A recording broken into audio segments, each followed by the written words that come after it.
Welcome to day 6 of our free 18-day NEET PG high-yield rapid revision crash course. I'm AI, your competitive exam expert, brought to you by Mohammad Nadeem Abbasi. You know, pharmacokinetics mechanisms or drug names को simplify करने का वक्त आ गया है. आज हम ANS, antiarrhythmics, or crucial toxicities को short bullet points में crash revise करेंगे. Oh, and channel को subscribe करना न भूलें so you don't miss any of this series.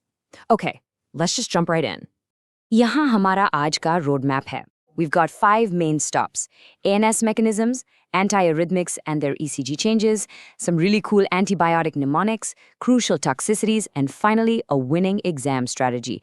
I know you're crunched for time, so it's totally packed with high-yield stuff. Let's keep moving. All right, section 1, ANS mechanisms, mastering autonomic receptors. So look, the autonomic nervous system is literally the foundation for countless clinical vignette questions. On one side, we've got the sympathetic or adrenergic system, and on the other, the parasympathetic, the cholinergic system. याद रखिए, इन receptors subtypes को inside out जानना absolutely crucial है.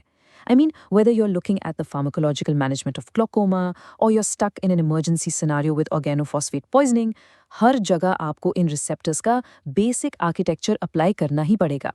Alpha and beta receptors का specific function और muscarinic targets, these basic facts need to be at your fingertips. वरना exam में confusion 100% guarantee. Section 4, ANS core concepts, sympathomimetics. Let's break down the classic cocaine vignette. So a patient rushes into the ER with severe insomnia, extreme agitation, massively dilated pupils, which is mydriasis, profuse sweating, and diarrhea. This is the absolute definition of a pure sympathomimetic toxidrome. Cocaine acts as an indirect mimetic by powerfully blocking the reuptake of norepinephrine, dopamine, and serotonin. It creates a massive sympathetic overdrive, literally forcing the body into an extreme fight or flight state. To really master these vignettes, you've got to know your receptor targets inside and out. Let's rapid crash revise this. Alpha-1 causes vasoconstriction, shooting that blood pressure straight up. Beta-1 is all about the heart. It increases your heart rate, causing tachycardia. Beta-2 targets the lungs and vessels, causing bronchodilation and vasodilation. Knowing whether a drug hits alpha-1 or beta-1 is the fundamental reasoning scaffold for every single ANS question you're going to face. Iske bina ANS questions hilingini. Section 5, Final Rapid Fire MCQ. Okay, time to test your retention right now. Here's your question. Read it carefully. What is the primary clinical use of sugammadex in anesthesia? Is it A, organophosphate poisoning, B, reversal of NM blockers, C, treatment of local anesthetic poisoning, or D, treatment of central anticholinergic syndrome? I'm going to pause for a second. Lock in your guess right now. Well, if you paid attention to our SUGA mnemonic, you nailed it. The correct answer is B. Sugammadex is used for the rapid reversal of steroidal neuromuscular blockers like rocuronium and vecuronium by physically encapsulating them. Amazing job today. Remember to hit subscribe so you don't miss it. Moving right along to Section 2, Antiarrhythmics and ECG, the rhythm controllers. Okay, examiners को ना antiarrhythmic drugs के ECG changes test करना बहुत पसंद है. It's a massive favorite. Let's break it down quickly. Amiodarone cause करता है sinus bradycardia और PR के साथ QT prolongation. Class 3 drug sotalol के केस में that QT prolongation is a massive red flag for MCQs. ये एक literal alert orange warning है क्योंकि sit और SARS points का severe risk होता है. Then we have class 1 drugs जैसे flecainide और propafenone जो specifically QRS prolongation करते हैं. और finally, your beta blockers जो essentially PR prolongation करते हैं and heart rate reduce करते हैं. So bottom line क्या? अगर विनियत में QT prolong हो रहा है, you immediately suspect amiodarone या sotalol. Don't even second guess it. Let's shift gears to Section 3, Antibiotic Mnemonics, Simplifying Drug Classes. Honestly, endless antibiotic classes याद रखने का pain मैं totally समझ सकता हूँ. It's a lot. लेकिन इस एक sentence को याद रखें. Antibiotics can terminate protein synthesis for microbial cells like germs. It sounds a bit simple, but this quote आपको 10 main antibiotic classes और उनके mechanism को instantly recall करने के लिए एक perfect mental hook देता है. हर word का पहला letter एक major antibiotic class को represent करता है. Seriously, it's brilliantly simple. Let's break down those protein synthesis inhibitors a bit more with this MALT mnemonic. So M is for macrolides, जो 50S subunit को inhibit करते हैं. A is for aminoglycosides, जो 30S पर act करते हैं. L stands for lincosamides, जो दोबारा 50S पर act करते हैं. And finally, T, that's for tetracyclines, जो 30S को inhibit करते हैं. Guys, NEET PG में in 30S or 50S ribosomal targets के बीच का distinction बहुत heavily test किया जाता है. You see this all the time. The malt mnemonic आपको इस exact confusion से बचा लेगा. Just remember, MRL 50S के लिए, ART 30S के लिए. Easy, right? और अब आती है प्राइमरी कवरेज की बारी। एग्जाम में ग्राम पॉजिटिव और ग्राम नेगेटिव कवरेज को लेकर गैसवर्क बिल्कुल नहीं चलेगा। You need to be sure. तो इस ग्लैम एक्रोनिम पर ध्यान दीजिए। जी से ग्लाइकोपेप्टाइड्स ग्राम पॉजिटिव, एल से लिंकोसाइड्स ग्राम पॉजिटिव, ए से अमाइनोग्लाइकोसाइड्स। नाउ वेट, नोटिस कीजिए इसमें नो आता है, अमाइनोग्लाइकोसाइड्स, तो ये प्राइमरीली ग्राम नेगेटिव को कवर करते हैं। Kind of cool, right? और एम से मैक्रोलाइड्स अगेन ग्राम पॉजिटिव। तो प्रैक्टिकली स्पीकिंग, जब क्लिनिकल सिनेरियो में एक्सक्लूसिवली ग्राम नेगेटिव पैथोजन हो, तो ग्लैम के बेस पर आप इमीडिएटली अमाइनोग्लाइकोसाइड्स को आइडेंटिफाई कर सकते हैं। Okay. Question 1. Crucial toxicities and crises. Code red reactions. First up, let's clear up a massive misconception. When we talk about an adverse drug reaction, or ADR, the absolutely crucial point is that a true ADR happens at normal therapeutic doses. Dhyan rakhna, this isn't just about overdosing on a drug. It's a harmful, unintended consequence that pops up even when you prescribe the exact right amount. Now, the Rollins and Thompson classification is an absolute exam favorite. Dimagmayan mnemonic pathology. A for augmented and B for bizarre. Type A is augmented. It's predictable, it's dose-dependent, and it accounts for like 80% of cases. Think bleeding with anticoagulants.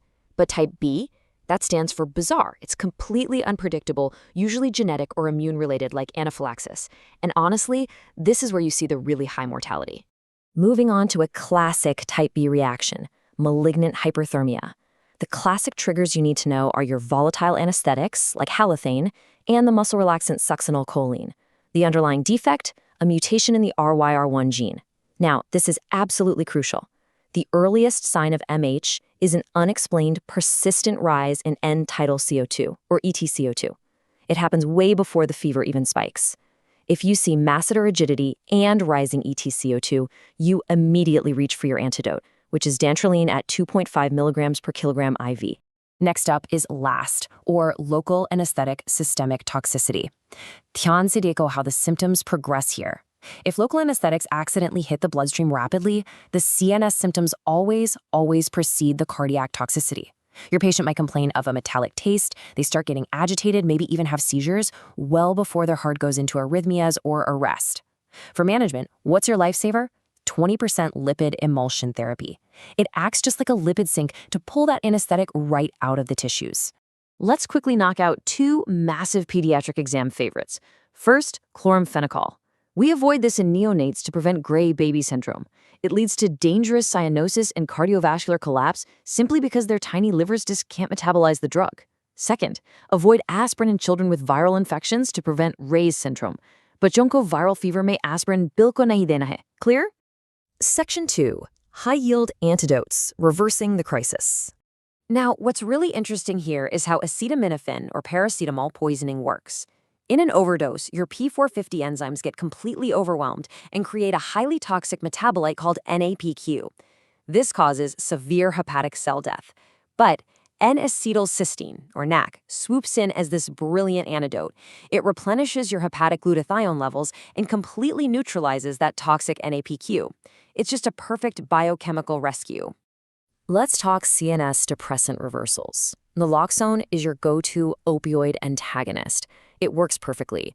But remember, its duration is actually shorter than many opioids, so you might need to redose to prevent the patient from slipping back into a coma. Then we have flumazenil for benzodiazepine overdoses. Lekin yahan ek major caution point hai. Listen carefully because this is a classic examiner trap. Flumazenil is heavily contraindicated if the patient has a TCA overdose or is a chronic benzo user. Why? Because reversing the BZD suddenly can precipitate massive seizures. Bach ke rehna is trick se. Let's move to our next reversal agent, sugamatics. Keep in mind the suga mnemonic. Sugamatics acts by literally encapsulating or sucking up steroidal neuromuscular blocking agents like rocuronium and vecuronium. It gives you an incredibly rapid reversal, literally in under 3 minutes. Just remember to warn your female patients. It actually decreases the efficacy of their hormonal contraceptives for about 7 days. Section 3. Antiarrhythmics Classification, Vaughan Williams. All right, here's the table you just have to memorize. Let's guide you through this systematically. Class 1 drugs block sodium channels, think quinidine, lidocaine, and flecainidide. Class 2 drugs block beta-adrenergic receptors. Those are your all-alls like propranolol and esmolol. Class 3 drugs block potassium channels, delaying repolarization, so amiodarone and sotalol. And Class 4 blocks calcium channels, rapalumil and diltiazem. This sodium, beta, potassium, calcium mapping is absolute gold for the exam. And this brilliantly illustrates exactly why that table matters so much. Notice how these drug classes map directly to the phases of the ventricular action potential. Class 1 hits the phase 0 rapid depolarization by blocking sodium. Class 3 prolongs phase 3 repolarization by blocking potassium. And Class 4 targets the calcium influx during the phase 2 plateau. When you visualize it like this, suddenly solving those complex ECG mechanism questions becomes a total breeze. Let's jump to Section 4. Crucial toxicities, high-yield clinical application. This right here is a 5-star MCQ goldmine. आजकल NEET PG में direct recall कम और applied toxicity scenarios actually ज्यादा आते हैं। एक absolute classic case है chloramphenicol induced grey baby syndrome. इसकी exact pathogenesis step by step कुछ इस तरह काम करती है। फर्स्ट, ये drug directly mitochondrial protein synthesis को इनहिबिट करती है। सेकेंड स्टेप, इस इंटरफेरेंस की वजह से ऑक्सीडेटिव फॉस्फोराइलेशन डिसरप्ट हो जाता है, which leads to cellular necrosis. Third step, उस नेक्रोसिस की वजह से वेजोएक्टिव सब्सटेंसेस रिलीज होते हैं, resulting in severe microcirculatory dysfunction and hemodynamic instability. अब एक्चुअली ये प्री टर्म यूनिट्स में ही फेटल क्यों होता है? सिंपली क्योंकि उनका लिवर सिवियरली अंडर डेवलप्ड होता है, जिस वजह से ड्रग की क्लियरेंस नहीं हो पाती and that whole toxic cascade शुरू हो जाता है। Phew, okay. काफी heavy high yield material हो गया वहाँ. Let's move to our final actionable wrap-up. Section 5, Exam Strategy, Winning the NEET PG 2026. Listen up, because the most critical number for your preparation right now is this, 60 to 70%. आपको अपना remaining study time exactly इस ratio में split करना है। Text books को passively read करने का वक्त अब बिल्कुल नहीं है। यू मस्ट डेडिकेट 60 से 70% टाइम सिर्फ और सिर्फ क्यू बैंक प्रैक्टिस को। ट्रस्ट मी, नीट पीजी में सक्सेस क्लिनिकल पैटर्न रिकग्निशन से आती है, और ऑनेस्टली वो तभी डेवलप होगी जब आप एमसीक्यूज में गलतियां करेंगे और उन्हें एनालाइज करेंगे। दैट अडेप्टिव प्रैक्टिस ही आपके स्कोर्स बढ़ाएगी, not just endlessly reading the same pages over and over. Alright, और इस रैपिड रिवीजन सेशन को रैप अप करने के लिए मैं आपसे एक रियली प्रोवोकेटिव क्लिनिकल विनियट पूछता हूँ। Check this out. Which drug causes QT prolongation, targets the 50S ribosomal subunit and primarily covers gram-positive bacteria? आज के सेशन में हमने इन तीनों डिस्टिंक्ट फैक्ट्स को अलग अलग डिस्कस किया। Let's see if you can put the pieces of the puzzle together. इन्हें इंटीग्रेट कीजिए और अपना आंसर नीचे कमेंट्स में जल्दी से ड्रॉप कीजिए। Let's see who actually got it right. और हाँ, इस फ्री सीरीज के नेक्स्ट हाई यील्ड सेशंस के लिए चैनल को तुरंत सब्सक्राइब करें। पढ़ते रहिए and keep practising. Another high-yield day of our 18-day engine. You are moving closer to your target rank with every single concept you master. दिल से मेहनत करते रहिए. Consistency is the ultimate key to cracking NEET PG 2026. अब बिना break लिए directly अगले subject पर स्विच कीजिए. Click right here on your screen to jump straight into the next day's high yield module, or click below to check out the full integrated master playlist presented by Mohammad Nadeem Abbasi. Let's keep the momentum going. Click now and I'll see you in the next session.